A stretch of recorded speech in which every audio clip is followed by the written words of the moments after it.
అని చెప్తుంటాను. అలలు లేనటువంటి సరోవరం ఎలా ఉంటుందో అలాగే తనలో తాను రమిస్తున్నటువంటి పరబ్రహ్మం ఏ కదలిక లేకుండా ఉన్నటువంటి స్థితి నిర్గుణమైనటువంటి పరబ్రహ్మము. అది మాంసనేత్రము చేత చూడబడదు, దర్శింపబడదు. అటువంటి నిర్గుణమైనటువంటి పరమాత్మ ఒకానొక సమయమునందు సాకారుడయ్యాడు.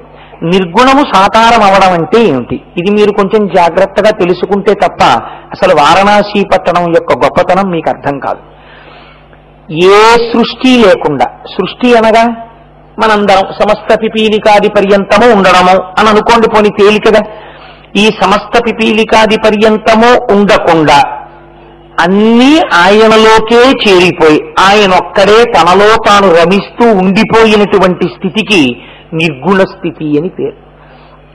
ఇప్పుడు ఆయనకి ఒక కోరిక పడుతుంది, తానే అనేకము కావాలని. ఉన్నదా వస్తువే ఏకస్వమేవ బహుధా భవభాసిలోకే నిశంకధీర్ వృషభకేతన మల్లినాథ శ్రీభ్రామరి ప్రియ సుఖాశ్రయ లోకనాథ అంటారు. ఉన్న ఒక్క రూపం అనేకముగా కనపడాలి. గోక్షీరమేకం బహుభాండ రూప, ఒకే ఆవు పాలు అనేక కుండలలో ఉన్నట్టు. అలాగే సువర్ణవేకం బహుభూషణాని, ఒకే బంగారం అనేక ఆభరణాలుగా కనపడినట్టు. ఒకే పరమాత్మ అనేకముగా కనపడాలనుకుంటాడు. ఇలా అనుకున్నప్పుడు తత్వమునందు నిర్గుణము సగుణం అవడం అంటే ఆయనతో పాటు మాయాస్వరూపము కలుస్తుంది. ఈ మాయాస్వరూపమునకే అమ్మవారు అని పేరు. ఈ మాయాస్వరూపాన్ని అమ్మవారని పిలుస్తాం. ఈ మాయాస్వరూపము ఆవిడ అనుగ్రహం దొరకనంతసేపు లోకంలో తిప్పుతుంది. ఆవిడ అనుగ్రహం కలిగిందా ఈశ్వరుడి వైపుకి చేర్చేస్తుంది. రెండూ ఆవిడే చేస్తుంది. ఈ రెండిటినీ చేయగలిగిన తల్లి కాబట్టే ఆవిడ శక్తి అపారము. ఆవిడ అనుగ్రహం లేకుండా శివుణ్ణి చేరలేరు. ఇప్పుడు ఆ మాయతో కలిసి వచ్చినటువంటి పరమాత్మ సగుణమైనాడు అని పిలుస్తుంది శాస్త్రం. అంటే ఇప్పుడు ఎందుకు మాయతో కలిసి వచ్చాడు అంటే అమ్మవారితో కలిసి ఇప్పుడు ఈ కంటి చేత చూడబడగలిగినటువంటి వాడిగా దిగి వచ్చాడు. అవ్యక్తమైనటువంటి పరబ్రహ్మము వ్యక్తమైంది. వ్యక్తం అవడానికి ముందు ఆ స్థితిలో ప్రకృతితో కలిసినటువంటి వాడై, మాయతో కలిసినటువంటి వాడై మొట్టమొదట లోకంలో పార్వతీ పరమేశ్వరుల యొక్క దర్శనము ప్రారంభమైంది. ఇప్పుడు ఆయన అర్ధనారీశ్వరుడయ్యాడు. వామభాగమునందు అమ్మవారుంది, కుడి భాగమునందు ఆయనున్నాడు. ఎందుకు ఇలా మాయతో కలిసి ఆవిర్భవించాలి? దీనికి మీరు బాగా జ్ఞాపకం పెట్టుకోండి. ఇలా ఎందుకు చేయవలసి వచ్చినది అంటే దీనికి రెండు కారణాలుంటాయి. మొదటి కారణం, వారణాసిలో ఇలా ఏర్పడడానికి కారణం సృష్టి జరగవలెను. అంటే ఇక పూర్వము సృష్టి లేదు, వారణాసి పట్టణమే లేదు. మీరు గుర్తుపెట్టుకోండి, సృష్టి ఉంటే కదా వారణాసి పట్టణం ఉంది. కాబట్టి ఆ స్థితిలో అర్ధనారీశ్వర స్వరూపము నిర్గుణములోంచి సగుణములోకి వచ్చేసరికి వారణాసి పట్టణము ఉన్నదా? లేదు, ఏమీ లేదు, జలప్రళయం అయిపోయింది. అటువంటి సమయంలో నిర్గుణమైన పరబ్రహ్మము సగుణమై వచ్చినది. ఈ సగుణమైన పరబ్రహ్మమును ఎవరైనా దర్శనం చేశారా? అప్పటి వరకు చూసిన వారు లేరు. అదే సృష్టిలో మొట్టమొదట పార్వతీ పరమేశ్వరులుగా వచ్చి నిలబడింది అంతే తత్వంలో. కానీ ఇదే అర్ధనారీశ్వర తత్వం, ఇదే సగుణతత్వం వేరొకలా కూడా ఉంటుంది ఇంకొక స్థాయిలో. దీన్ని వ్యాస మహర్షి దేవి భాగవతంలో ప్రస్తావన చేస్తారు. సగుణ నిర్గుణాసాతు ద్విధాప్రోక్త మనీషిభి సగుణ రాగిభి సేవ్య నిర్గుణాతుర్ విరాగిభి అంటారు. నిర్గుణముగా ఉన్నటువంటి పరమాత్మని, అంటే ఏ రూపము లేనటువంటి పరమాత్మని కేవలము యోగులు, మోక్షకాంక్ష ఉన్నవాళ్లు మాత్రమే అలా ఉపాసన చెయ్యగలరు. అంతటా నిండిపోయిన పరబ్రహ్మమునందు మనస్సును లీనం చేస్తారు వాళ్ళు. కాదు ఒక సాకారము ఉండకపోతే, ఒక రూపము ఉండకపోతే, ఆ రూపమునందు మనస్సు నిలబెట్టలేమనుకున్న వాళ్ళ కోసం అసలు కోరిక ఎక్కడ ప్రారంభం? నా మనస్సు భగవంతుని యందు పెట్టలేనండి ఏదో రూపం లేకపోతే. కాబట్టి ఇప్పుడు రూపాన్ని భగవంతుడు పొందాలి. వేదాహమేతం పురుషం మహాంతం ఆదిత్యవర్ణం తమసస్తు పారే సర్వాణి రూపాన్ని విచిత్య ధీర నామాని కృత్వాభివదన్యదాస్తే శృతి. ఏ స్వరూపమును పొందవలసినటువంటి అవసరము లేనటువంటి పరమాత్మ పరిత్రాణాయ సాధూనాం వినాశాయ చతుష్కృతాం ధర్మ సంస్థాపనార్థాయ సంభవామి యుగే యుగే. ఈశ్వర, ఏ రూపము లేనటువంటి నిన్ను ఈ రూపముతో చూడాలని కోరుకున్నటువంటి పరమ భాగవతోత్తముల కోర్కెను తిరస్కరించలేక అజాయమానో బహుదా విజాయతే అని ఒక రూపమును పొందవలసిన అవసరము లేని పరమాత్మ వాళ్ళు కోరుకున్న రూపాన్ని తాను పొందాడు. అప్పుడు సగుణమైంది. ఇప్పుడు ఈ సగుణమైతే నీకేం కలిసి వచ్చింది? ఇప్పుడు ఈ సగుణమునందు మీరు మనస్సు తొందరగా పెట్టగలరు. అప్పుడు ధ్యాన శ్లోకాలు వచ్చాయి. మీరు జాగ్రత్తగా ఒడిచి పట్టుకునే ప్రయత్నం చేయండి. ధ్యాన శ్లోకం ఎప్పుడు వస్తుందండి?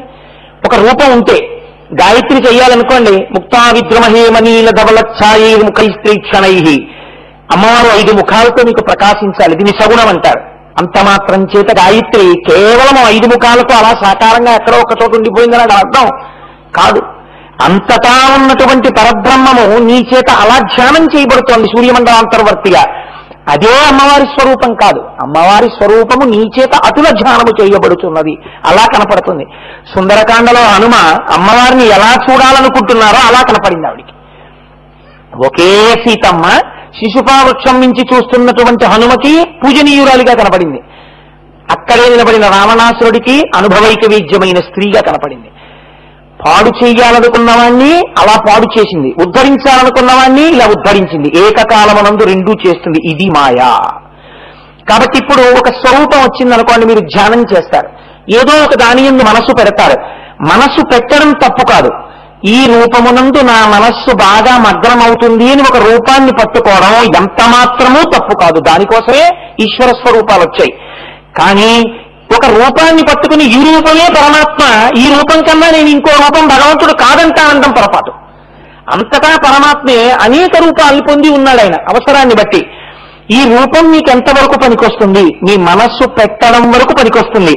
ఒక పంచదార బొమ్మ లేదా ఒక ఉప్పు బొమ్మ సముద్రపు యొక్క లోతు తెలుసుకుందామని సముద్రంలోకి ప్రవేశించి ప్రయాణం మొదలుపెట్టింది. అది సముద్రపు తడుగుకి చేరే లోపల సముద్రములో అంతర్భాగమై కరిగిపోయింది. ధ్యాన శ్లోకంతో ప్రారంభమైనటువంటి ఉపాసన ప్రారంభమై ఒక పరమాత్మ యొక్క స్వరూపాన్ని మనస్సుతో పట్టుకోవడానికి చేసేటటువంటి ప్రయత్నంలో ఇంద్రియములన్నీ వెనక్కొచ్చేసి మనస్సు లోపలికొచ్చేసి ధ్యానము చేస్తున్నవాడు, ధ్యానము చేయబడుతున్న వస్తువు, ధ్యానము అన్న 3 చెరిగిపోయి ఒక్కటైపోతుంది. ధ్యాన జాతృజ్జేయ రూప 3గా ఉన్నది ఒక్కటిగా మారిపోతుంది. అప్పుడు ఏమయ్యారు? సోహం సోహం అహం బ్రహ్మాస్మి, మీరే ఈశ్వరుడు అవుతున్నారు. అప్పటికి ఆ రూపం మీకు పట్టుకోవడానికి ముందు కావాలి. నేను తరచు చెప్తూ ఉంటాను ఒక ఉదాహరణ. ఈ పట్టుకునేటటువంటి వస్తువు ఎటువంటిది? ధ్యానము చేత. అంటే మీరు గోడ దూకాలి అని అనుకున్నారనుకోండి, చిన్నప్పుడు హై జంప్ చేసేవాళ్ళు స్కూళ్లలో ప్రాక్టీస్ చేస్తూ ఉంటారు. వాళ్ళు ఎక్కడో స్కూల్ గ్రౌండ్ లో ఒక దూరంగా ఉన్న చోటు నుంచి ముందు దూకవలసినటువంటి గోడ దగ్గరికి పరిగెత్తేటప్పుడు చేతిలో ఒక పొడుగాటి కర్రని పట్టుకుని పరుగు పరుగున వచ్చి ఆ చేతిలో ఉన్నటువంటి కర్ర యొక్క 2వ చివరని భూమికి గట్టిగా తాటించి తన శరీరాన్ని ఆ కర్ర యొక్క ఊతం చేత పైకి లేపి గోడ నుంచి అవతల వైపు పడిపోతాడు.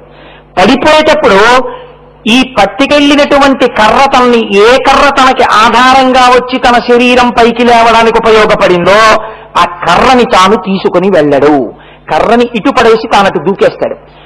ఒక స్వరూపాన్ని పట్టుకుని ధ్యానం చేసినటువంటి ధ్యానము చిట్ట చివరికి ఏ స్థితికి ప్రయాణించాలి అంటే అంతటా ఉన్నటువంటి పరమాత్మని కన్నులు విప్పి కూడా దర్శనం చెయ్యగలగాలి.